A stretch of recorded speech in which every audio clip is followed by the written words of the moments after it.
Good morning and welcome to today's crop hour. My name is Connie Strunk and I'm a plant pathology field specialist with SDSU Extension, and I will be your moderator and host today. This is our last week of our crop hour. Today's presentation is going to focus on managing soil moisture. I have the honor and privilege to introduce our two speakers today. They are Dr. John McMaine. He is our assistant professor and he serves as our SDSU Extension water management engineer. He has a wide variety of a background working within biosystems and ag engineering. He's been to the University of Kentucky and Oklahoma State University for his higher education. He specializes in water management, water quality, containment, bait and transport, stream back stability, and low impact development. So he's been a very busy individual. Our other speaker today is David Kringen. He serves as our water resources field specialist for extension in the Mitchell Regional Extension Center. And his background, he brings to us some wildlife and fisheries experience, some environmental management, and a master's in agronomy. And so with that, I would, before I turn it over to these two gentlemen, I just want to remind you that at the end of today's session, we're going to have a quick 2-question poll, and then I will show the QR code for those that need the CCA CEU credits. Throughout today's session, if you do have a question, please go ahead and drop those questions in the chat or in the Q&A feature found at the bottom of your screen. So with that, I'm going to go ahead and turn it over to David and John for their presentation. Okay, thank you, Connie. I'll get my screen shared and then introduce the presentation here. And then David is going to kick it off. So just quick check, see the screen okay, hear me okay? Yes. All right, very good, thank you. All right, well, good morning, everyone. And like Connie said, I'm John McMaine, and then joining me today is David Kringen. We are two of the folks working in water with SDSU Extension and at SDSU. And based in Brookings, I am. And then as Connie said, David is based in Mitchell. And really, we're here to answer any questions that you have or point you in the way of resources for anything related to water. So today's topic is managing soil moisture. And as we'll get into it, I think you'll see, and you probably already know to a large extent, that really soil moisture is one of the biggest factors for a lot of, both on the agricultural side as well as even looking at communities and things like that. So it's a significant source of risk for either having too much or not enough. And so managing it is a very critical part of agricultural productivity, as well as mitigating flooding and water resources for other uses such as drinking water and recreation. So with that, I'm going to let Dave kick it off with some information related to current conditions. And then after that, I'll kind of take back over and talk about some, just thinking broadly about soil moisture, how we manage it, and some of the tools we have in our toolbox. So, Dave? Hey, thanks, John. Yeah, like John said, before he gets into the meat of the presentation here, we want to just kind of take a look at some present soil moisture conditions. These maps from NASA.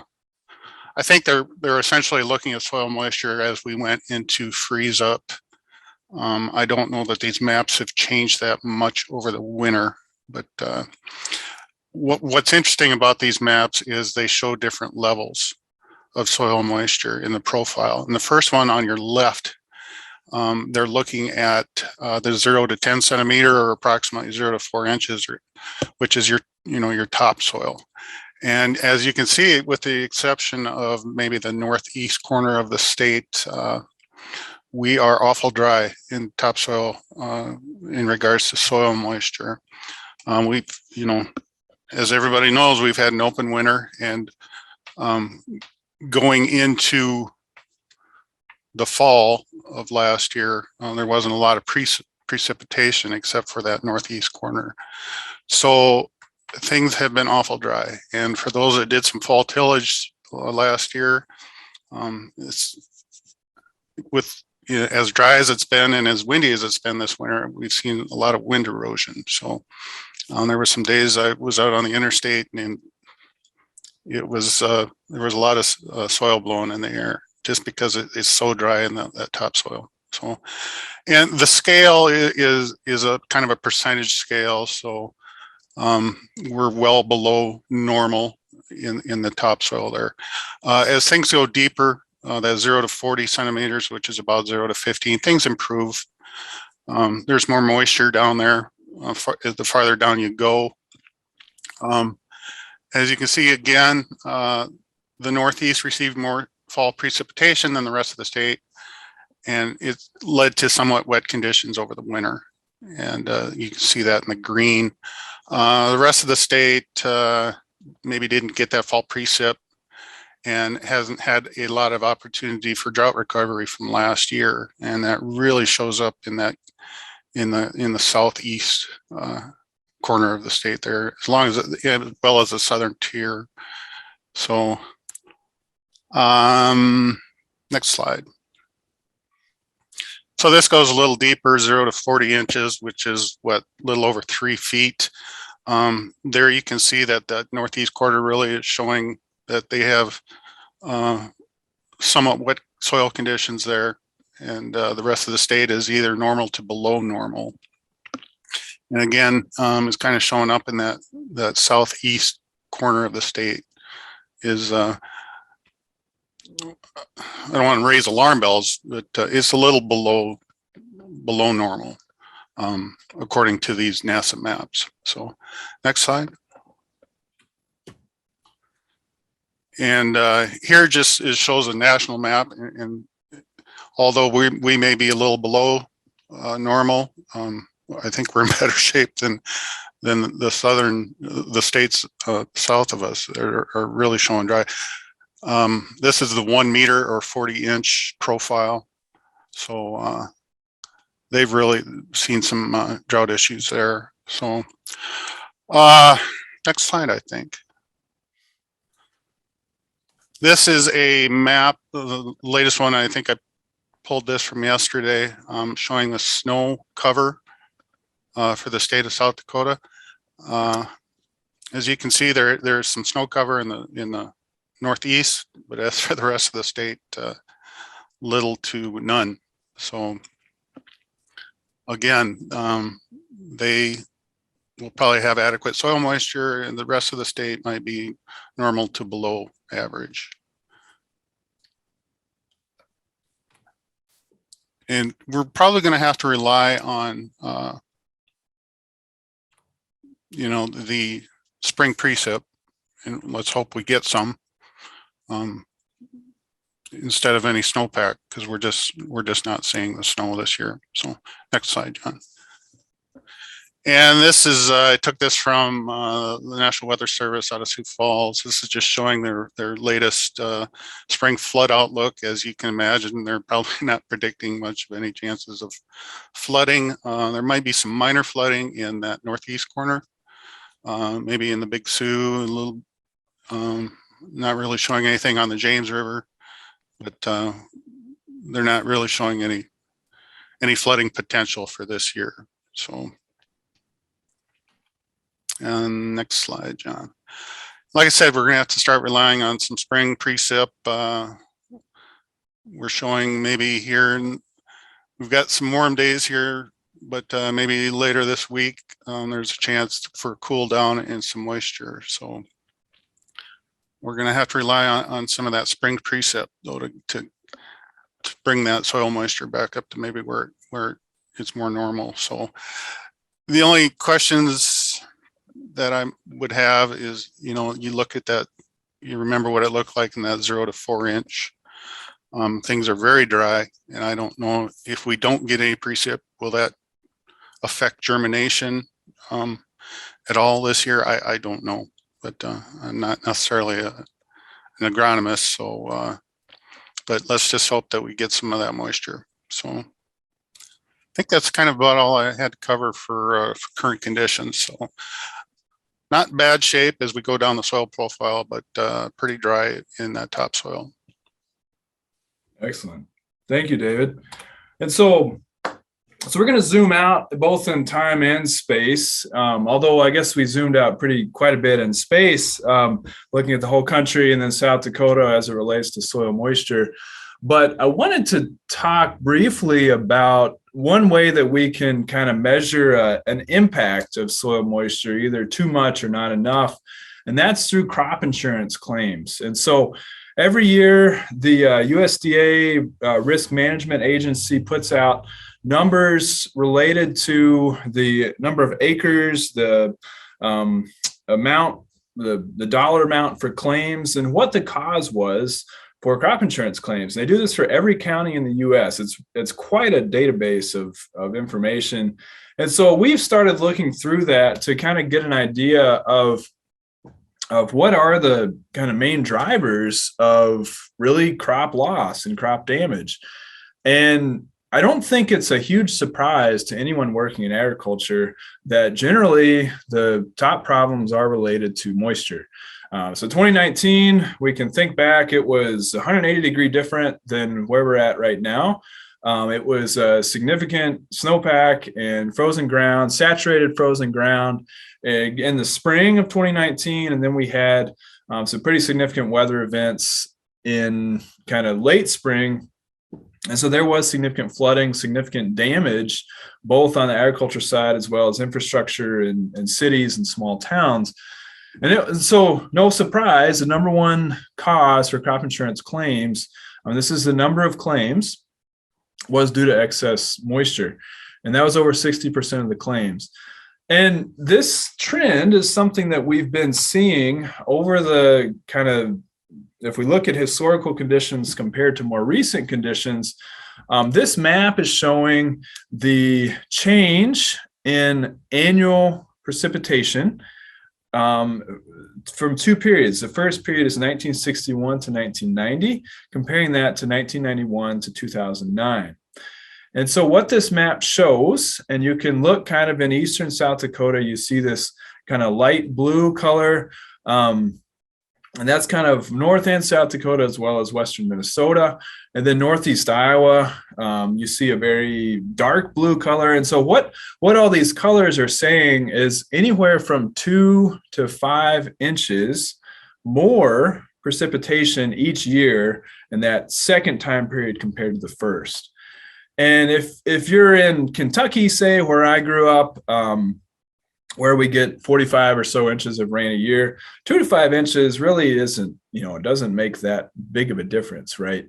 But when you're in eastern South Dakota or central South Dakota and you're getting on average of 20 to 25 inches of rain or precipitation a year, then that 2 to 5 inches makes a pretty significant difference. And so when we think about both our kind of natural systems and streams and rivers and how those have adapted to different amounts of rainfall and precipitation, you're going to see those kind of try to change to match the new amount of water that's coming in. So that's going to lead to erosion, stream bed and stream bank erosion. And it's also going to change how we think about agriculture. And it's not just agriculture, but also how we design things for stormwater management. And so thinking about storm sewers and thinking about roads and bridges, and those all really need to evolve the design standards to match kind of maybe a new precipitation regime. Now, we're not seeing it this year, and at least yet, and it remains to be seen if we do see that. But the data, kind of that 60-year period or 50-year period, has shown us that there is a change, or has been a change in that second 20 years compared to the first. And the other thing is not just the total amount of precipitation, but we're seeing some increase in kind of larger events. So 14% more 1-inch rain events. And then, and we'll look more on the next slide at this, but winter precipitation is projected to increase by 10 to 20%. So this is a projection into the future. The first two bullet points are from the past, but then we can look at changes in timing as well. And so this is all from some research that Dr. Chris Hay and Dr. Dennis Toddy did when they were at SDSU. And so the change in fall precipitation has also increased. We see kind of mainly central South Dakota, but like East River, but maybe not all the way to the Minnesota border. We're not seeing the significant increases, but you look at those really dark circles in South Dakota, North Dakota, those are saying that there's anywhere from 30 to 50% more precipitation in fall. Fall is on the left, and then in winter is on the right. And we'll talk about the water balance later in the presentation, but fall and winter are times of the year that there is not much water being taken up by plants.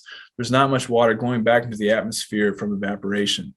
And so it puts us at a particular challenge when we get excess fall and winter precipitation compared to, say, if we got it in the summer when we actually could be cycling that through plants and using it. And so in essence, we are kind of caught between potentially two extremes, right? We are getting more precipitation overall. And so you can see on the bottom picture, this is a photo I took at the Southeast Research Farm near Beersford, South Dakota. And the soybeans were literally flooded. And so this is actually a better maybe situation for rice rather than soybeans. But it's a situation, and this was, you can see from the soybeans are brown. And so we're getting close to harvest. So this is kind of fall precipitation. And I think this was in 2019 when we had that significant rain event in kind of September, October time range. And so that is definitely a time when we don't need excess water, soil moisture, or above ground either.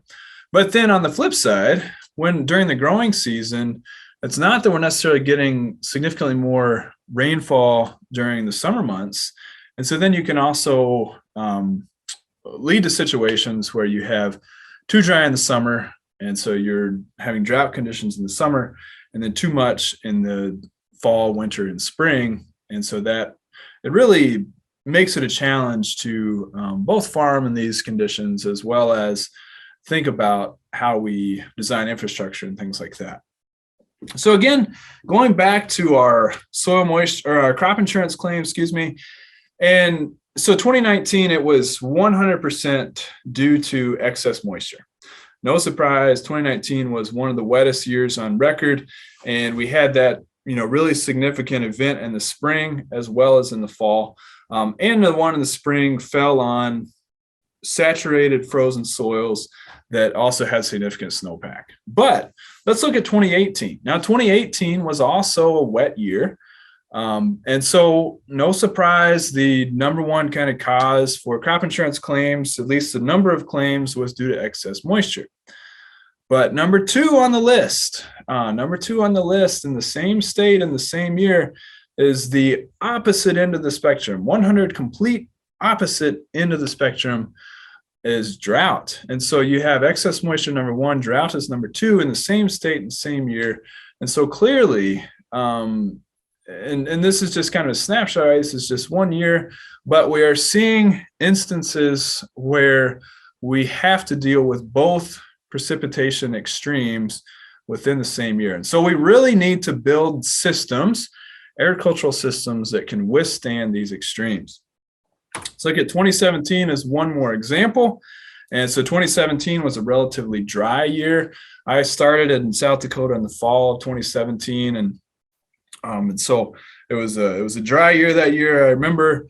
And so drought, no surprise, the number one cause for crop insurance claims. But the number two is due to excess moisture. So again, even in years that we kind of think of as wet or dry, the two leading causes are the 180-degree difference on the moisture spectrum, too dry and too wet. So again, we have to build systems that are able to withstand both extremes when it comes to soil moisture.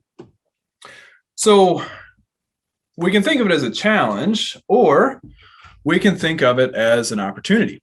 And so this is just a kind of graphical representation of precipitation. That's the line with the lower peak, the blue line here with the lower peak represented by P. And then this upper peak is evapotranspiration. We'll talk about evapotranspiration more on the next slide. But basically the P, the precipitation, is how much water we get from the atmosphere. And then the ET is how much water we use, how much water goes back to the atmosphere. And so when those are imbalanced, then that's when we create a situation where we have either too much or not enough. And of course, our soils, the better they are at being like a sponge, then the more they can kind of move water into the soil, hold it, and then let it be used by the plants when they need it. But just in general, if we just look at the two pieces, the precipitation and the ET, there's an imbalance at every part of the year except for 2 points, right? And so, and this makes sense, we have typically wetter springs, and then we don't have a lot of evaporation or transpiration by the plants until we start kind of hitting that June to July. So this is maybe planting, and then temperatures are increasing, crop growth is increasing, and this could be crops or it could be, natural systems as well. But then we kind of hit our peak in this July, August range, and that's again related to temperature as well as the maturity of plants throughout the growing season. And then once we get senescence, once those crops dry out, then we see this really sharp decrease, and then go back down, a little bit of increase due to temperature potentially. But in general, where precipitation is in excess, there's really need for getting rid of water. And then when ET, evapotranspiration, is in excess, there's a need for more water, right? So it's not that water is a nuisance or a resource. Really, it's both, and it's more about timing than anything. So just going quickly through the water balance, I feel like it's good to, as a refresher, probably looked at this first in maybe 4th or 5th grade. If you're from South Dakota, you probably learned this first at one of the water festivals. And so we start at the top, right? And so the first piece is precipitation. This could be in the form of rain or snow. And then it falls to the earth. And what happens when it gets to the earth? Well, it can either go into the ground, we call that infiltration, or it can run off the surface. And so when we think about managing water most efficiently, that's really our first line of defense, right? We typically want water to go into the ground. We want to hold that water to be able to use it later in the growing season. Anything that runs off, well, that's water that's lost. That's a resource that's lost. In addition, it's more likely to cause erosion, and we're more likely to lose any inputs that we applied to that field. So runoff in general, we don't want. We want to kind of minimize a runoff. And if we look at natural systems, about 10%, 5 to 10% of whatever falls from the sky becomes runoff. So if we're trying to replicate that system from a water balance perspective, most of the water is going to go into the ground. And so then we think about after it gets into the ground, it can either keep going deeper.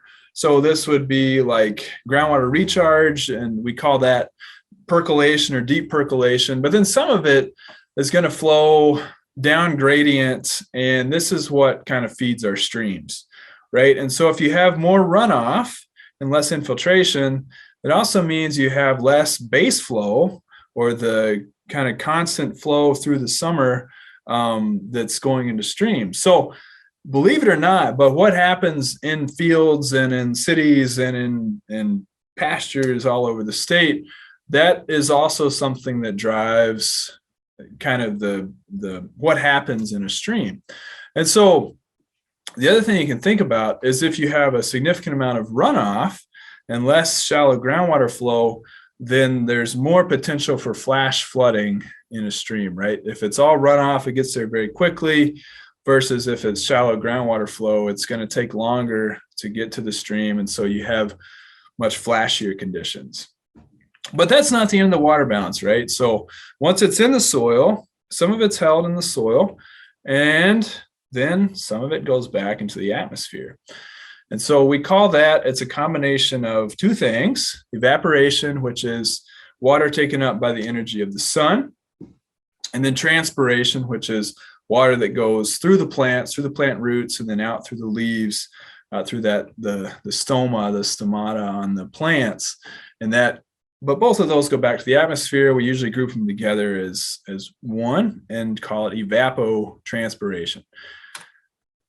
And so what affects evapotranspiration? And again, the reason I want to talk about this is each of these points, right? So the balance between infiltration and runoff, that's going to affect how well we manage soil moisture. The amount that's held in the soil versus going further down and to the streams, both of those affect soil moisture too, right? And then the amount that we return to the atmosphere is going to affect soil moisture too. So what affects transpiration? Well, there's kind of the physical characteristics just of the air, right? So there, if the water has a lot of, or if the air has a lot of water in it already, if your humidity is very high, then it's hard for water to move from the ground or from the plants into the air. It's basically like a sponge that's very full, right? It's hard to add more water to that sponge. And then, of course, how hot it is, right? How much solar radiation you're getting that is kind of the energy from the sun is driving a lot of this process. And so how much energy you're getting from the sun, that's going to drive evaporation and transpiration, or that ET, evapotranspiration. And the third thing, kind of the physical or the meteorological phenomenon that's driving ET is wind. And so if it's if it's very windy, it's going to cause more ET, more evaporation, more transpiration, versus if it's not very windy. And really a lot of these factors came into play this winter, right? And so you had an already dry soil, had a relatively windy winter, and because there was no protection from the soil, then it just continued to further dry out an already dry soil. Now, the reason that we want to talk about these factors and how they play into soil moisture is the plants and the soil itself. So let's assume that you have some cover on this soil. Well, that means that the wind that is actually getting to the soil is less, right? And so you could have a decrease in active evaporation, which if we have kind of times of water excess, we don't necessarily want. We maybe want more evaporation. But in times of this year, if you had some stubble, if you had some cover crops, they're going to do a better job of not just protecting the soil, but of potentially reducing the amount of evaporation because of that wind factor. Now, a lot of times, or a lot of the, I guess, one of the reasons that people don't adopt no-till is because of the time it takes in the spring for the ground to heat up, right? That's not exposed. And so from a planting date perspective, that can be a benefit of maybe tilling the ground. But if it really leaves us open to a situation like this year where we lose a lot of that soil moisture in that topsoil. So having some type of cover is going to help conserve soil moisture. And then if we have cover crops that are able to overwinter, like a winter rye, the plants are going to play a role there too, because once those really start to to get going in the spring, they're going to use some amount of water. It's probably not going to be a whole lot, but they're going to increase the transpiration side of the ET equation. So potentially, how we manage the topsoil is even going to affect our water management over the winter, excuse me. Okay, so why does water use matter? We think about the amount of water that's used, and really we can think of our soil like a cup or a glass, and the amount that goes into the glass, that's the amount of precipitation that we have, and then the amount that goes down, amount that gets used, that's really what our plants use.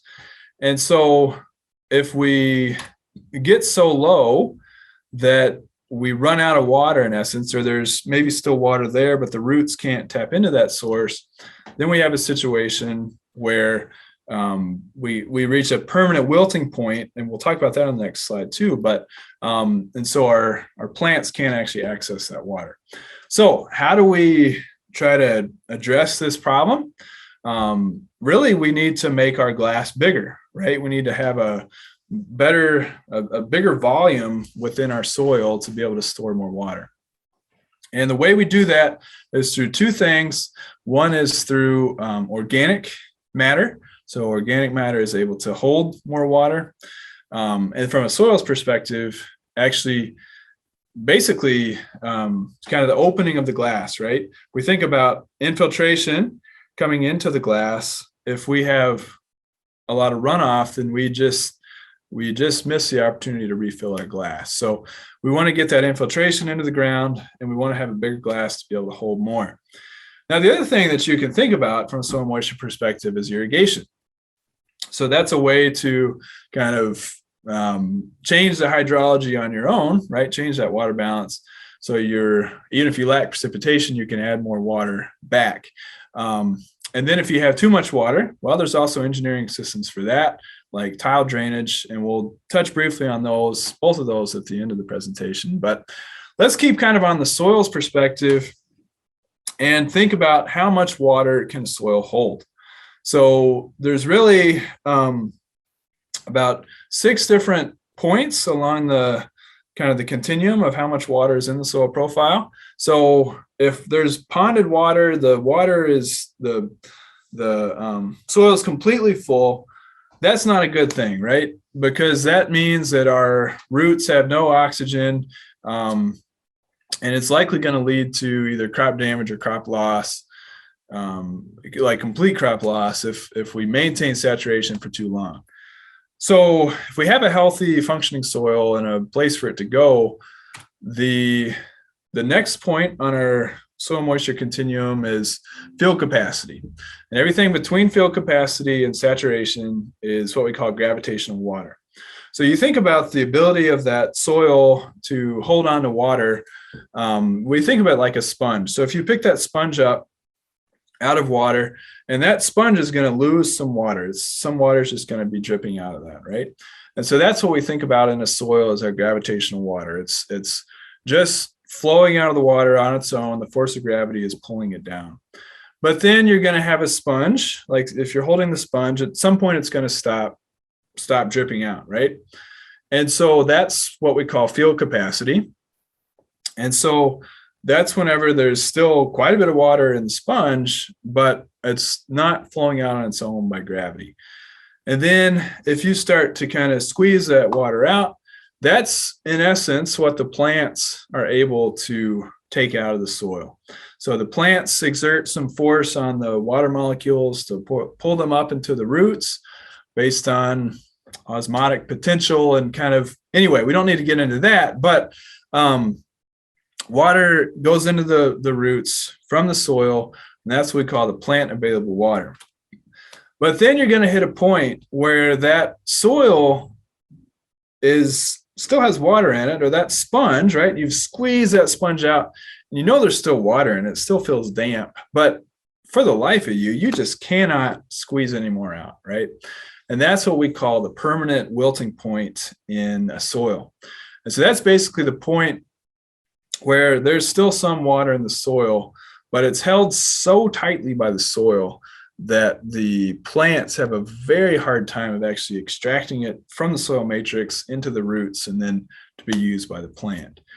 And so really from a soil moisture management perspective, when it comes to kind of soil health and how we can do better with our soils, we want to make the amount between the wilting point and the field capacity as big as possible, right? Because we don't want too much water, that's bad. And we don't want not enough water, that's bad. Both of those ends of the spectrum lead to crop loss. And so there's different things we can think about related to how we increase our field capacity and decrease our wilting point. But that's a lot of it's driven by texture. A very clay soil is going to have a higher wilting point, right? It's going to hold on to water a lot tighter.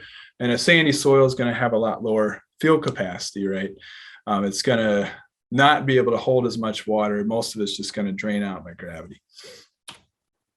So how does management affect water? We've gone through the water balance. We've talked about management. We've touched on a couple things, but let's start at the top, right? So again, precipitation falls from the sky, and it's our first line of defense is how much water actually goes into the soil versus runs off the soil surface. And so that we can think of ways that management is going to affect that. One is if we have a very high bulk density, right? It's very hard to get into that soil, to break into that soil. That is going to decrease our infiltration capacity. That's going to decrease the ability of that soil to act like a sponge and accept water into it. And so we can think about ways that happens, right? Anything that's going to damage soil structure or kind of make things tighter, that's going to decrease our infiltration. Anything that is going to decrease the amount of root channels that we have, that's going to decrease infiltration, right? So if we think about roots, plant roots are going to grow, but they're not going to stay there forever, right? Once that plant dies, those roots start to decay, and now you have root channels. And those are what we call macro pores, or kind of big pores, and those are compared to micro pores, or very small channels in the soil. And so the more macro pores you have, the more root channels, those are going to increase the ability of that soil to accept that water like a sponge. Okay, so once we got the water into the soil, we think about how the water moves through the soil. And again, that's going to be related to soil structure as well as macro pores. And one thing I don't have on here, but it's going to be related to if we have a high water table or not. So if we have a high water table, then of course, we're going to get to a point where we can't go any further. So we can again think of how management could affect that. If we have a very intensive tillage, well, we can think about how that closes off those macro pores. If we and also changes that soil structure. If we, on the other hand, have cover crops that establish very well, that's more opportunities for root channels. Again, more opportunities to keep roots growing in the soil and keeping those channels open. Water holding capacity. So this, once we have water infiltrated into the soil, moving through the soil, some of that we want to hold on to, right? Percolation helps us get rid of excess water. Water holding capacity helps us hold on to the water that we do get. So percolation basically is giving us a higher field capacity, or it's helping us get from saturated to field capacity more quickly. So we're spending less time in that too much water zone. And then water holding capacity basically helps us to raise that field capacity that we're able to hold more, but it's not a detriment to the plant. Now, how does management affect that? Well, again, bulk density. If you're smushing that soil up, if you're really compacting it, then that means there's less air, there's less space for water to be held.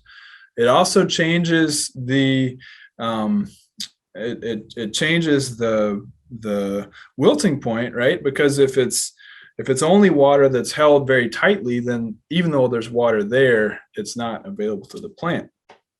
And organic matter. Organic matter can play a significant role on how well the soil can act as a sponge. And so those two things drive a lot related to water holding capacity, and in turn are very, very directly affected by management, right? If we have a lot of compaction, and so this would be planting in wet soils, or tillage is going to change our bulk density. Organic matter, so high carbon crops like corn is going to have a higher carbon content than soybeans. And so in years that we have corn, we're adding more organic matter to the soil versus years that we have soybeans. Keeping living root, so it's actually transferring more carbon into the soil versus taking it all away. We think about residue management, so keeping residue in the field to again kind of replenish those organic matter stores.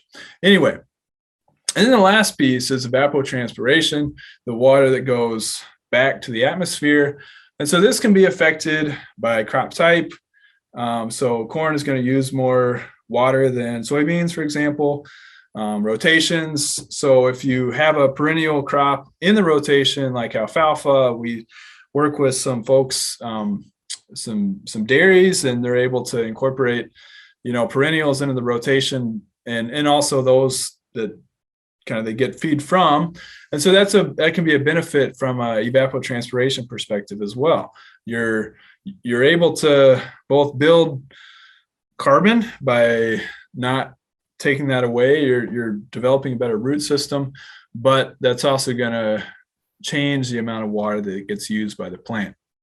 And then finally, cover crops. If you do get significant biomass establishment, so the cover crops are really robust, well, that has a potential to use excess water as well. Okay, so we talked about at the field scale, and really from a take-home perspective, from managing the landscape for your field, for your operation, these are all the things that are going to affect soil moisture. So now I'm going to transition a little bit to talk about a project that we have. It's a watershed project, and maybe talk about even the potential at the watershed scale, or across 30,000 acres, what impact field management could have on downstream flooding. And then after I talk about that, I'm going to finish talking about conservation drainage. Okay, so we've kind of already stated that soil moisture risk is what drives a lot of crop loss in South Dakota and beyond, all across the Midwest. I didn't show that data, but similar trends show in other states as well. But then how much do conservation practices reduce soil moisture risk in the field? That's kind of what we already covered. And then if we scale that up, can we reduce flooding or kind of soil moisture risk at a big scale? Can we reduce flooding through conservation in the watershed? So can we put in management practices that do a better job of managing soil moisture in the field? And can that hold more water, which potentially reduces downstream flows? Okay, so this is a project. It's funded through NRCS. We have a lot of partners on it. Nature Conservancy, South Dakota Farm Bureau, South Dakota Corn, all very engaged. And so that's a very exciting part of the project, that there's so many partners. And it's in the Willow Creek watershed, which is just to the northwest of Sioux Falls. It's about 30,000 acres, kind of covers Crooks, is the main town within there. And then that flows into Skunk Creek, which then flows into the Big Sioux River. This graphic on the left is a actual representation of the watershed. Just kidding, we don't have mountains in eastern South Dakota. Anyway, so again, what we're wanting to look at is if we do a better job of managing soil moisture at the field scale, well, all that contributes water to to Willow Creek, excuse me, and then that is going to affect what happens downstream. So just kind of illustrating it through a few slides, our baseline condition is maybe what we have there. And then if we change management to to actually increase the amount of implementation that we have. Then you have implementation of conservation. Then you have more water storage in the field. And if you follow the arrows here, right, we have little dots indicating little storage in the field, and then a big flow at the watershed outlet. Bigger dots is going to mean less flow going downstream. And then if we, have really high implementation and do a really good job of holding soil moisture in the field, then does that potentially, tangibly reduce the flooding risk that we see downstream? Now we're in the second year of monitoring for this project. So we monitored last growing season, and so we're still working through the data, and we really want more than 1 year of monitoring to make any recommendations or any finalizing. But I wanted to give you a quick overview of this project because it very directly deals with this question of soil moisture at the field scale, and then how that relates to soil moisture or water risk at the watershed scale. So the way that we're doing it, this last growing season, we had 19 fields across the watershed, and they kind of covered a range of practices, some very conventional with corn on corn, conventional tillage, some kind of in the middle with maybe 1 or 2 conservation tillage practices implemented, maybe cover crops, and then some kind of at the far end of the conservation spectrum with a lot of like no-till plus cover crops, plus diverse rotations, plus manure application. And so we're trying to get a range of treatments to say that this, to see how these different systems manage soil moisture. This picture in the top right corner, the blue skies and the green fields and the road, you can't really see it, but kind of in the middle is the new Amazon distribution facility. So just to kind of give you an idea of where the project is at, you can see that from 29. So we're not too far from the 2990 corner there. That's kind of the south end of the project watershed, and then it goes a couple miles north of that. So then again, just to reiterate, what we want to see is, so as an example, if we held an extra 2 inches across the whole 30,000 acres in Willow Creek, that translates to about 1.5 billion gallons of water, which is the same volume as Lake Herman. So, if we have a significant rainfall event and our glass is only that full, well, we're going to get overflow. But then if we make our glass bigger through implementing conservation practices or some type of storage in the landscape, such as controlled drainage or drainage water recycling, then we don't get the overflow. And then the other thing that we want to think about is, how does this translate to profitability for the farmer itself? So kind of the process here is, if we have a soil health practice, what change does that lead to in the soil, particularly related to organic content? If we change organic content, what does that lead to for soil moisture? And then if we have edge of field practices, which we're not really looking at for this project, but does that translate to increased water storage? And then if we have more moisture in reserve, then does that lead to a yield increase? If we have a yield increase, what is that profitability increase? And then you could say, from a soil moisture perspective, how does that soil health practice translate to profit because you're doing a better job of managing soil moisture? Okay, so that was basically all of the kind of soil health or landscape kind of agricultural management practices. But I don't think I could give a presentation about managing soil moisture if I didn't talk at least briefly about tile drainage. And so partly because of this change in weather pattern, we have in South Dakota seen a significant increase in tile drainage across South Dakota. And this map, this is looking at the census of ag in 2012 compared to the census of ag in 2017. And so they're looking at the total number of tiled acres. And as we would expect, or as we kind of conventional wisdom, most of the tiled acres, or the states that have the most amount of tiling, is in these kind of Great Lakes or traditional Corn Belt states. So the I states, right? Iowa, Illinois, Indiana, Ohio, Michigan, and Minnesota actually has a significant amount. New York actually has a fair amount of tiling as well.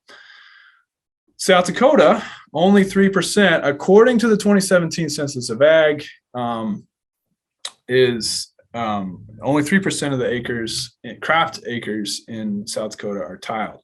Now, you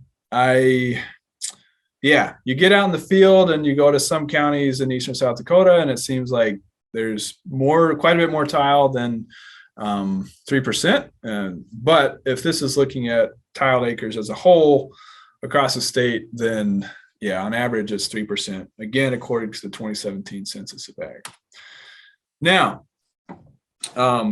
because of this increase in soil moisture, and because of technology and the ability to really easily tile, South Dakota saw the third largest increase of any state in the country in terms of the percent increase of tiled acres. Now, it's a 69%, but you'll remember still only 3% of the acres are tiled. So we're seeing a lot of tile go in. It's still very insignificant in terms of the total number of acres, but at the same time, it is something that we're seeing a lot of. Now, why do we tile? And why is tiling something that we want to invest in? Well, there's really no denying the impact that tile can have on yield. And so this is a study back from 2012 out of Matt Helmer's group at Iowa State. Great guy. If you ever get a chance to talk or work with Matt, I recommend it. And then, so what he saw, or what they saw, I should say, it's always a team effort when it comes to research. Most of the years, and so that's represented by the letters above the bars here. So we have year on the x-axis and yield on the y-axis. And I apologize, this is in kilograms per hectare, which is not units that we typically use, but I wanted to use directly what was in the publication. But anyway, so what we see in like 2007, 2008, 2010, there was no statistical difference or significant difference between our four different setups. So the shallow tile, conventional tile, controlled tile, or no drainage at all. But when you look at the average, there was a significant difference between shallow tile and conventional tile. Yield was significantly higher than no drainage. Controlled tile actually had a statistically similar average to the no tile. But so what does this mean? What it means is we actually, and actually numerically, it's not statistically significant, but in 2008, no drainage had a numerically higher value than the other treatments. So it's not that tiling pays every year, right? But in a year like 2009, where the difference was quite stark between the second bar here, the light gray bar versus the stripe bar in 2009, that was enough to have a significantly higher yield on average for tile compared to no tile. Okay, so that's kind of why we tile. But as we saw in 2008, tiling doesn't necessarily pay in dry years. So, and maybe even has a detriment, right? So how can we get around both? Well, controlled drainage is a way that we can get rid of excess soil moisture in the spring by putting a control structure in on the main, maybe removing all the boards, so letting it function as a conventional tile system, and then maybe putting one or two boards back in to hold a reservoir if we get any timely rains to hold that in the soil profile. So you're not holding it high enough that you're drowning out the roots, or you shouldn't be, but you're holding it enough that you're able to use that as a reservoir And it also does a really good job of reducing nitrate load. So from a water quality perspective, it's a good thing too. This is from a publication that's coming out soon from Dr. Jeff Strock and Dr. Muhammad Yusuf from North Carolina State, and quite a big team. But this is about 60 or 70 site years across 7 states or so. And on the x-axis is the ratio of the growing season precipitation to its long-term mean. So if it's higher than 1, it means it's wetter than average. If it's lower than 1, it means it's drier than average. And on the y-axis, this is comparing controlled drainage to free drainage. So if it's greater than 1, that means controlled drainage did better. If it's lower than 1, it means free drainage did better, just conventional. And so what we see is there's the potential that controlled drainage, there's a lot of dots above 1.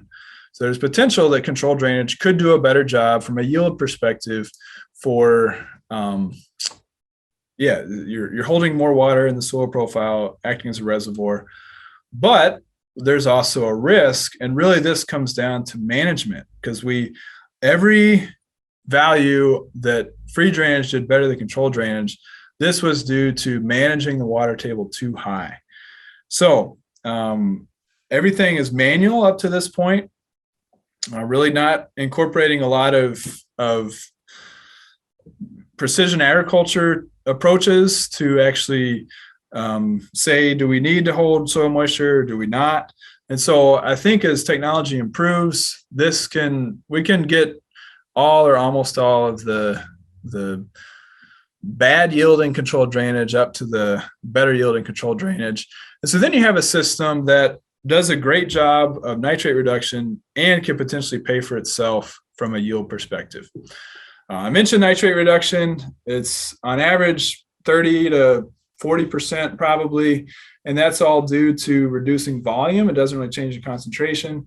And a lot of it is dependent on the amount of water that you have.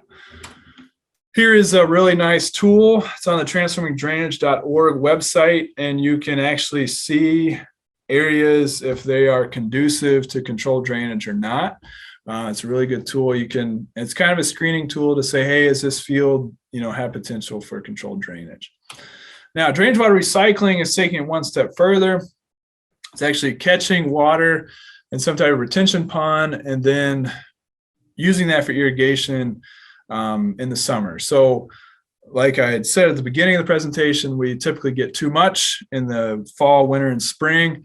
This allows us to capture that, hold it, and then use it back in the field in the summer. And essentially what you're trying to do is you're taking that, 4-inch July downpour or June downpour, and then you're putting it back in the field in that 4-week August drought.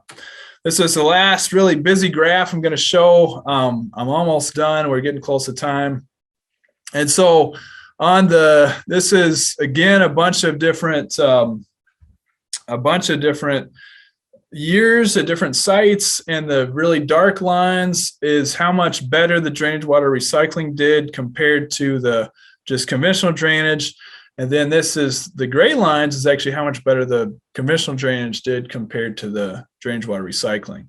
And then it's broken out by dry years, normal years, and wet years. And so the majority of the time, drainage water recycling did a whole lot better than the conventional drainage. And even when conventional drainage, and again, that comes back to management, even when that did better, it really wasn't a big difference. These bars are very small compared to these are very big. So how did it actually do for numbers? From a numbers perspective, 59 bushels per acre increase when precipitation was low when you use drainage water recycling, 41 bushel per acre increase compared to conventional drainage. Drainage water recycling did better. And then even in wet years, 17 bushel increase on average for drainage water recycling compared to conventional drainage. There's a really nice tool for this as well. And so I would encourage you to go on transformingdrainage.org, check this tool out. And it basically can give you guidance about how, if your site would work well from a yield perspective, from an economics perspective, from a rainwater saving perspective, if you put in drainage water recycling. take home messages. Bottom line is water risk drives a lot of our kind of agricultural productivity concerns. And so anything we can do to manage that soil moisture better is going to pay off. I would say that again and again, that can pay off almost more than any other management practice that we do. And when we hear that, we typically think of tile drainage, and I'm not saying that's not a tool, but there are no silver bullets. We can't just put tile in and say all our problems are solved, because you still have to have a functioning soil that makes water move through the soil. And even if you get a functioning soil, that can go a long way to improving water within the field.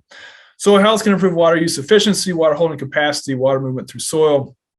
Conservation drainage can release water when there's too much, hold water for when it's not enough. Here's my Twitter handle. You can follow along for selfies from the field. And then we have a Streamlines podcast. Anthony Bly and I talk about conservation drainage practices. And then here are David and my emails. And then here are the slides about SDSU extension from yes, so that's all I have. Sorry, I'm right at time. Anyway, but I can answer any questions either now or later. Yes, thank you, John and David, for today's presentations. I will share the QR code, but as I'm doing that, if there's any questions for John or David, feel free to drop them in the chat or put them in that Q&A. As of this point, I haven't seen anything come through, but hopefully.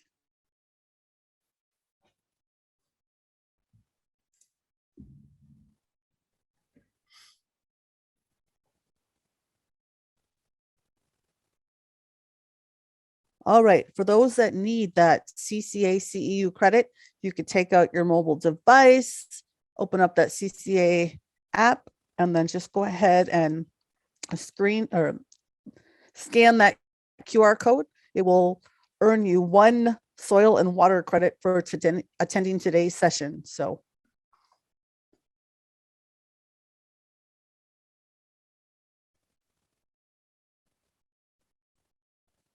I'll just leave it up for a little bit longer. Hopefully everyone had a chance to answer that 2-question poll that had popped up. That helps in creation of materials. And then please look for an emailed survey at the end of the week to help evaluate our crop hour program and to give us some tips and ideas for future programming. Yeah, I just say if you got time tomorrow and Thursday, check them out. Looks like a couple of good presentations coming up. Yes. Yeah, I should have plugged that. Thanks, Dave. Yeah, Ali Nafchi, our new precision ag state specialist, will be talking tomorrow. And then Anthony Bly and Matt Dearson will be talking about profitability and precision agriculture on Thursday. Yep. And I had put tomorrow's topic in the chat too.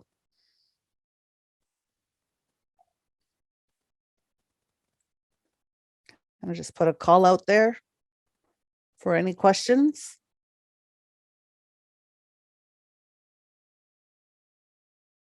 When we run 4-H meetings or FFA meetings, we always have people ask 3 times before the end of the session. So any questions?